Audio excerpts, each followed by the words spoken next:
Hello and welcome to tech activity. इस video में हम देखने वाले हैं इम्पोर्टेंट साइंटिफिक इंस्ट्रूमेंट्स और उनके यूज़ क्या क्या हैं। ये mainly M P P S C, S S C, S S C C G L, railway के एग्ज़ाम्स, इन सब में पूछा जाता है, काफ़ी इम्पोर्टेंट है। तो आइए देखते हैं।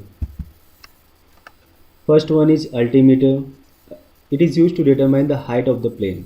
ये मेनली एरोप्लेन्स में, फाइटर जेट्स में लगा होता है और इसके द्वारा हम पता करते हैं कि एरोप्लेन जो है कितनी हाइट पे उड़ रहा है। नेक्स्ट है अमीटर। ये इलेक्ट्रिक करंट को मेजर करने के काम आता है। Third one is aerometer. ये हवा की भार और घनत्व ज्ञात करने के लिए मेनली काम आता है। नेक्स्ट वन जो कि एनेमोमीटर है, ये दोनों वायु से रिलेटेड ही है, एयर से रिलेटेड। सेकेंड वाला जो है एनीमोमीटर, ये हवा की गति और शक्ति मापने के लिए काम आता है, जबकि ऊपर वाला जो है उसका भार और घनत्व मापने का काम आता है। Next is accumulator. It is use to store the electricity for further use. Current को स्टोर करता है ताकि आगे उसका यूज किया जा सके, just like inverter. Next one is barometer. वायुमंडलीय दाब मापने के काम आता है ये।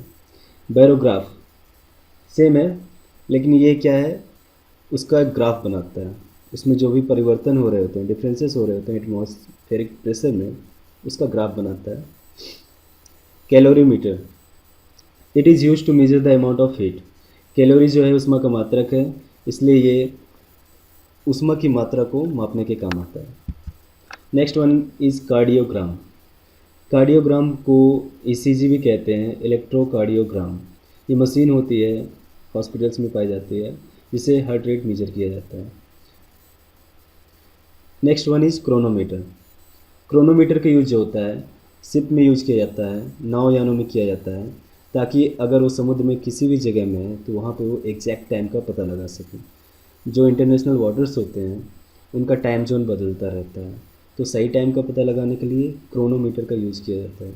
इसको आप इस तरह से भी याद कर सकते हैं, क्रोनो समथिंग लाइक कोने। किसी भी कोने में शिप चली जाए तो वहाँ का एग्जैक्ट टाइम पता लगा सकते हैं, chronometer. Next is dynamometer. Dynamometer किसी इंजन से कितना आउटपुट, कितना पावर निकल रहा है, उसको मेजर करने के लिए डायनेमोमीटर का यूज़ किया जाता है। फेदोमीटर, ये काफ़ी पूछा जाने वाला साइंटिफिक इंस्ट्रूमेंट है। ये समुद्र की गहराई नापने के लिए किया जाता है। ये एक इको साउंडर होता है जिसके द्वारा अल्ट्रासोनिक वेव्स आती हैं समुद्र के अंदर और हमें पता चलता है कि गहराई कितनी है। Next is gravimeter. नाम से ही आपको समझ में आ रहा होगा, gravy something related to oil. Means जो वाटर में, वाटर के सरफेस में ऑयल की जो मात्रा होती है, प्रेजेंट है कि नहीं है, इसको मेज़र करने के लिए ग्रेवीमीटर का यूज़ किया जाता है। गायरोस्कोप। गायरोस्कोप, कोई वस्तु अगर घूम रही है, कोई ऑब्जेक्ट स्पिन कर रहा है लगातार, तो उसकी स्पीड कितनी है, इसको डिटरमाइन करने के लिए गायरोस्कोप का यूज़ करते हैं। Next one is hydrometer. Hydro आप समझ सकते हैं वाटर से रिलेटेड है। तो लिक्विड जो है उसकी डेंसिटी, रिलेटिव डेंसिटी, आपेक्षिक घनत्व ज्ञात करने के लिए हम हाइड्रोमीटर का यूज़ करते हैं।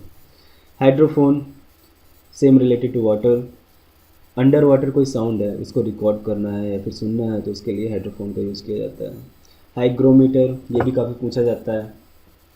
एटमॉस्फेयर में ह्यूमिडिटी कितनी है, मॉइस्चर कितना है, इसको डिटरमाइन करने के लिए हाइग्रोमीटर का यूज़ किया जाता है। लाइटनिंग कंडक्टर, इसको तड़ित चालक भी कहते हैं। तड़ित चालक मेनली बिल्डिंग्स के ऊपर लगा रहता है ताकि वो आकाशीय बिजली को ग्राउंड कर सके। Next is manometer. ये लिक्विड्स का प्रेशर मेजर करने के काम आता है। कोई लिक्विड अगर बह रही है तो कितने प्रेशर से बह रही है, उसका यूज़ करने के लिए मैनोमीटर का यूज़ किया जाता है। Then next one is microscope. आप जानते ही होंगे, स्मॉल ऑब्जेक्ट्स को लार्ज करके देखने के लिए माइक्रोस्कोप का यूज़ किया जाता है। Next is odometer. ये हमारे बाइक्स में लगा रहता है, कार में लगा रहता है।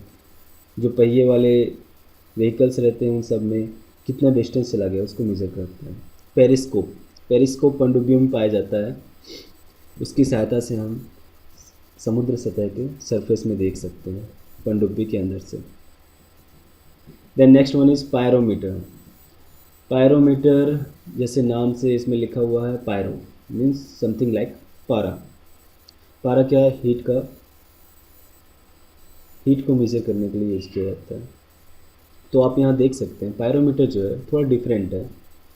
वो किसी सरफेस का टेम्परेचर मापता है, लेकिन रिमोटली, उसको छुए बिना। अगर जैसे कोई वस्तु रखी हुई है कुछ दूरी पे, उसका टेम्परेचर हमको नापना है तो हम पायरोमीटर का यूज़ करेंगे, दूर से ही माप सकते हैं। The next one is cytotron. Cytotron artificial weather को प्रोड्यूस करने का काम आता है। रेन गेज, कितनी वर्षा हुई उसको मापने का काम आता है। रिफ्रैक्टोमीटर, इसमें नाम में रिफ्रैक्टिव इंडेक्स आप देख सकते हैं, रिफ्रैक्टिव मीटर है ये जो ट्रांसपेरेंट मीडियम्स होते हैं जैसे एयर हो गया, इसका रिफ्रैक्टिव इंडेक्स डिटरमाइन करने का काम आता है। सीस्मोग्राफ, भूकंप की मात्रा और भूकंप को रिकॉर्ड करने का काम आता है। सेक्सटेंट, सेक्सटेंट जो है किसी बिल्डिंग की हाइट को डिटरमाइन करने का काम आता है, कितनी ऊंची है वो बिल्डिंग। ये सारे इंपॉर्टेंट्स हैं और एग्ज़ाम्स में आ भी चुके हैं कई बार। थर्मोस्टेट, ये ज़्यादा पूछे जाने वाला साइंटिफिक इंस्ट्रूमेंट है। अगर किसी भी ऑब्जेक्ट का टेम्परेचर जो है उसको कांस्टेंट रखने के लिए थर्मोस्टेट का यूज़ किया जाता है। ये ऑटोमेटिकली रेगुलेट करता है टेम्परेचर को। टेलीस्कोप, दूर की वस्तुओं को देखने के लिए काम आता है। टैकोमीटर, टैकोमीटर जो है एरोप्लेन्स में यूज़ किया जाता है, शिप्स में यूज़ किया जाता है उनकी स्पीड को डिटरमाइन करने के लिए। इसके पहले हम लोगों ने क्या पढ़ा था, एक अल्टीमीटर होता है जो ऊंचाई एरोप्लेन में लगा रहता है, जो उनकी ऊंचाई डिटरमाइन करने का काम होता है। ये टैकोमीटर है जो उनकी स्पीड डिटरमाइन करने का काम होता है। Then next one is viscometer. इसमें नाम में ही लिखा हुआ है viscosity, means we have to determine the viscosity, किसकी? लिक्विड्स की। तो द्रवों की श्यानता को ज्ञात करने के लिए हम इसका यूज़ करते हैं। Thank you for watching, guys. Watch our videos directly from Facebook. Like our page on Facebook. To connect with us on Facebook, link is given below in the description. You can check there.